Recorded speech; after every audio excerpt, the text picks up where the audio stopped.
For a pressure gauge to be trustworthy, whether it's measuring gases or liquids, it must be exceptionally well made and accurate.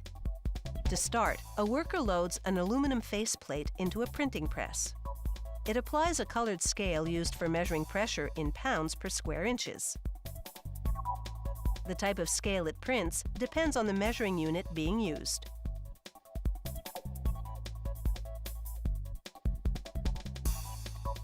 Then a worker puts a copper tube into a bending machine that bends, cuts, and flattens sections of the tube.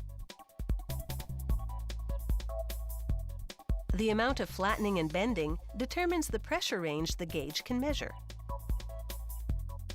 Each piece becomes a pressure-sensing tube known as a bourdon tube.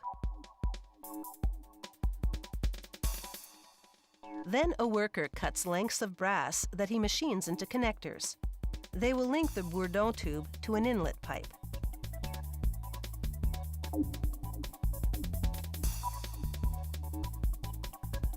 He melts zinc solder in the connector's receptacle, and he mounts the bourdon tube in the correct position.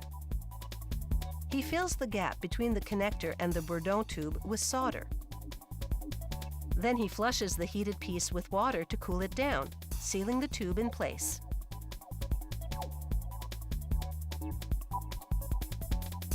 He puts the cooled piece on a mounting fixture and solders the other end of the bourdon tube to the gauge's internal mechanism. He seals the gap and cools it down.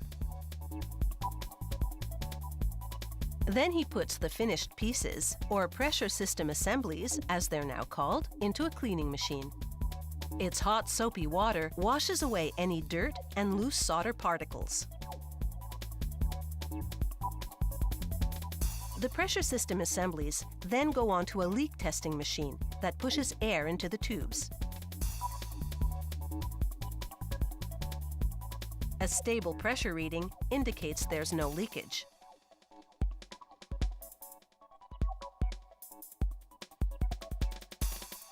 Another worker takes a gear mechanism, which controls the mechanical movement inside the gauge, and places it on the connector. A machine screws the gear mechanism in place. He then takes the gear's connecting link and rivets it to the pressure system assembly.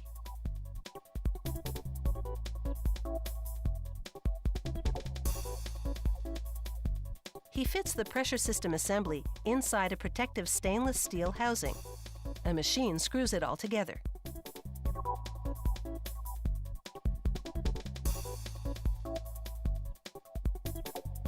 Next, a worker calibrates the assembly.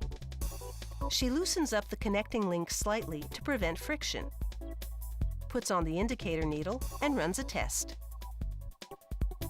After a bit more adjusting, she puts the faceplate and the indicator needle back on.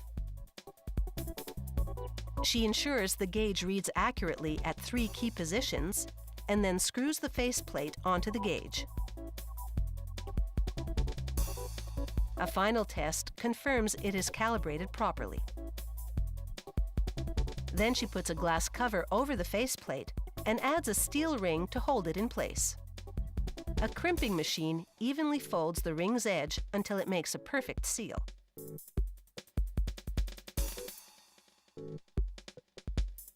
Now she fills the gauge with glycerin. Glycerin lubricates the internal mechanical parts and increases the lifetime of the gauge.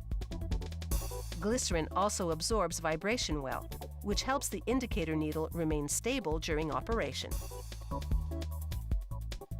A worker completes the pressure gauge by sealing off the fill hole with a rubber plug. But of course, not all gauges are built the same way. As accurate and dependable as a Swiss watch, a trustworthy pressure gauge also has a pretty face.